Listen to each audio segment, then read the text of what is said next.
Hi everyone, I am Doron Spielman. Today is November 12th, 2024. This is the live daily briefing of the Israeli Citizen Spokesperson's Office.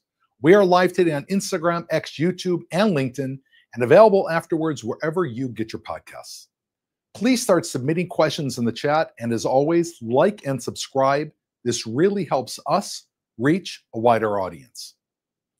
This morning, Hezbollah, Iran's terrorist army in Lebanon, launched an Iranian drone full of explosives at Israel's people. Where did they aim? Hezbollah aimed the drone into a preschool, children 2 and 3 years old in Haifa, where it exploded. There was no warning siren, everything happened so quickly. The teachers did receive an emergency alert on their phones that there were sirens that had gone off in nearby areas, and while they weren't sure where that killer drone was headed, the teachers decided not to wait until the danger was closer. They took initiative. They grabbed the children and rushed them into bomb shelters.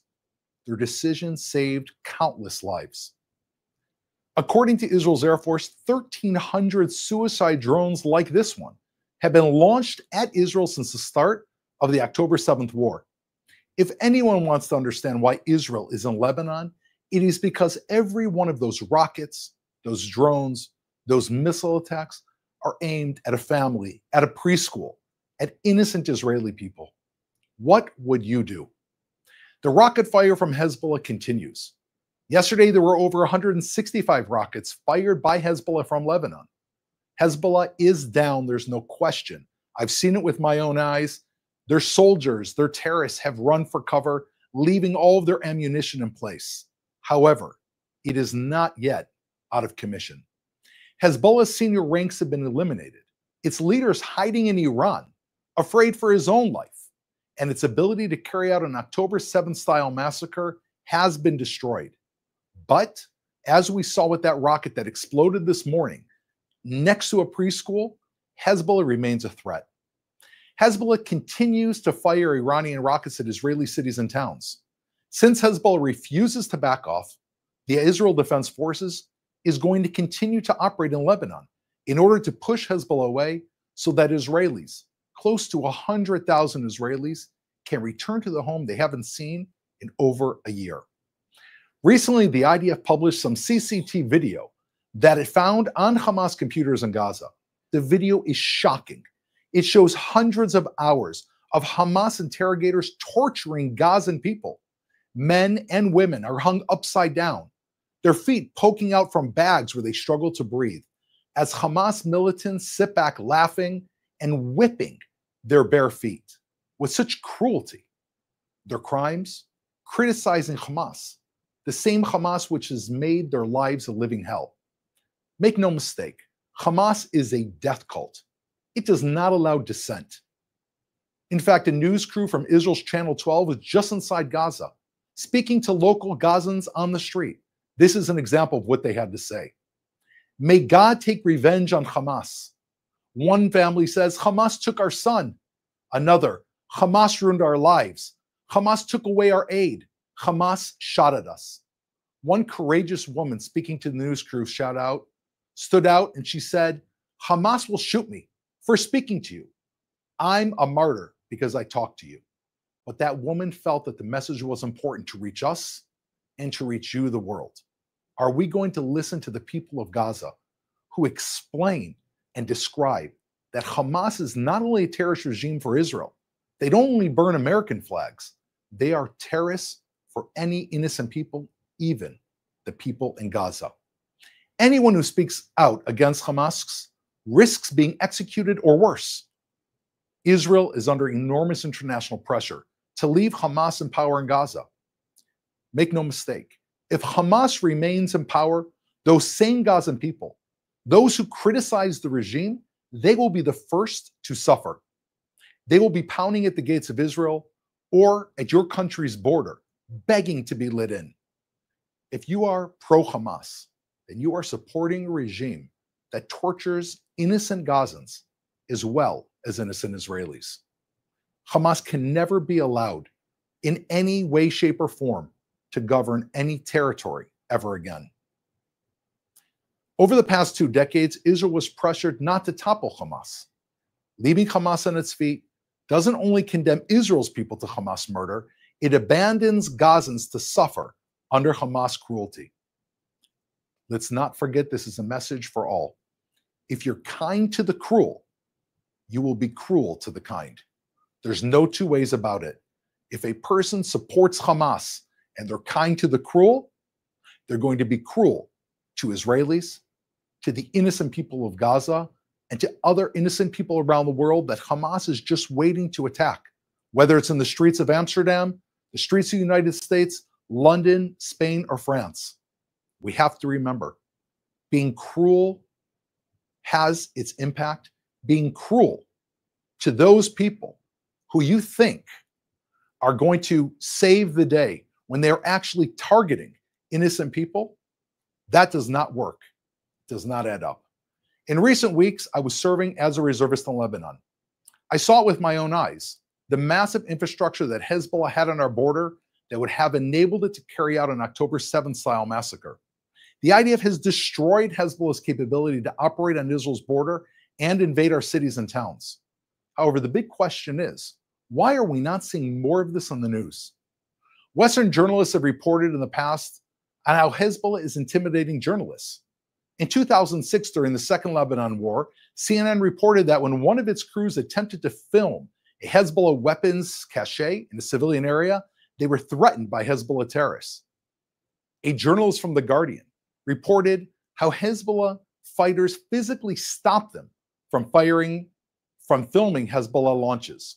In 2016, UN forces in Lebanon were detained, which means they were held at gunpoint by Hezbollah in order to stop them from investigating Hezbollah's construction of terror facilities. In 2010, Hezbollah killed a nosy UN peacekeeper and wounded several others. An Irish UN soldier was murdered by Hezbollah in 2022. Hezbollah's coercion shows a pattern of intimidation. It is also true of Hamas in the Gaza Strip. Western audiences need to understand Lebanon and Gaza and much of the world are not free countries. Western media or international organizations or individual people who tell the truth about the terrorists are subject to reprisals from the terrorists. Israel is a free country, open to observation and criticism by anyone. In fact, one of the reasons for the disproportionate criticism of Israel is that Israel is the only place in the entire region that allows criticism. Finally, today, Israel opened yet another new aid crossing into Gaza. Israel is flooding Gaza with aid. The new crossing is called Kisufim and began passing through the crossing today. Gaza's other border crossings with Israel remain open. Keren Shalom in the south, Gate 96 in the north, and also Erez West and Erez East crossings in the north. There continued to be a focus on aid to northern Gaza, where Israel's forces have been engaged in heavy combat to stop Hamas from rebuilding there. Hundreds of food packages and thousands of liters of water were delivered to civilians in northern Gaza who haven't left to humanitarian zones. This follows last week's 11 trucks of food, water, and medical supplies to the area. Since October, 741 aid trucks entered northern Gaza. Together with the World Health Organization, Israel helped 244 Gazan patients and companions evacuate from hospitals in northern Gaza only over the past month. 50,000 liters of fuel, 180 blood units, and hundreds of boxes of medical supplies and food were delivered to the northern Gaza hospitals. Approximately 900 trucks worth of aid are waiting inside Gaza, waiting to be picked up by aid organizations. Some of the aid has been sitting there for months. Israel is flooding Gaza with so much aid that the United Nations is drowning under it. Instead of pretending there's not enough aid being sent to Gaza, which is not true, the United Nations needs to do its job and collect the overflowing aid and give it to the Gazan people, not to Hamas's terrorists, to the people of Gaza who need it the most. The UN needs to scale up and stop pointing the finger at Israel. Let's take some questions from our audience watching live on social media.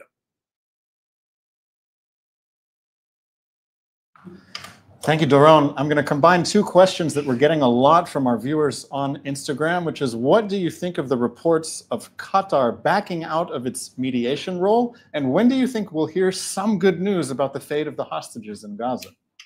Oh, first of all, regarding Qatar, what we can see is that Qatar issued an order for the Hamas leadership who've been sheltering there for dozens of years, that they have a clock ticking and they have to leave their country, which is a very important positive step.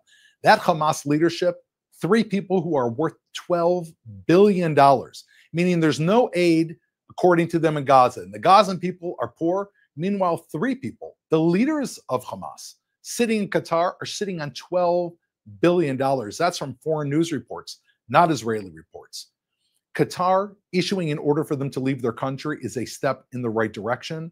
We hope that Qatar, we've been saying this from the very beginning, is going to pressure Hamas to release our hostages, 101 of which are sitting deep underneath the ground in those terror dungeons. It's about time they get their act together. We ask them and the rest of the world, pressure Hamas to bring the Israeli hostages home. Our next question comes from Akiva, who sent this via our Instagram stories. What are your thoughts on the incoming Trump administration, and what do you expect from the US government in the months and the year ahead? The incoming Trump administration, as well as the existing Biden administration, for Israelis, we are looking towards the United States for support and for friendship. Since October 7th, no two countries see eye to eye in 100% of anything. That's why they're two separate countries. But our friendship with the United States has shown its true colors. We have worked together. Our coordination on an intelligence level is at an all-time high, and we are really working towards the same goal. Now that the elections are behind us, Israel can state clearly, our goal is to protect the free world. Israel happens to be the first country on the border with regimes like Hamas, Hezbollah, and Iran. However, these same countries are dedicated to extinguishing what they see as the Western world. That means countries throughout the West that believe in freedom.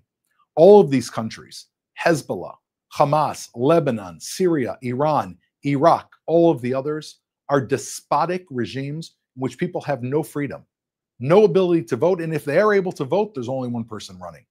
Therefore, we have to be very, very clear. Israel is the only independent, free country in this entire region, and we need to be judged as such. And every US administration knows this about Israel, which is why the American people support Israel, and all the polls show that they support Israel unanimously. Doron, this is our last question today. It comes from Adina on Instagram. There are a lot of reports that Jews and Israelis are in danger around the world, that people are targeting them. Should Jews be wary of more attacks around the world after Amsterdam? What happened in Amsterdam? What are your thoughts on this? Sadly, I think that the safest place, first of all, the answer to that question is yes. I think, sadly, that Jews around the world do have to be extremely careful. We saw that what happened on Thursday night in Amsterdam at the end of a sports game where mobs attacked Jews and Israelis, tackling people, punching people, kicking them on the ground. 10 people were seriously injured. And this is only because they were Jewish. They went around asking people, are you Jewish? Are you Israeli?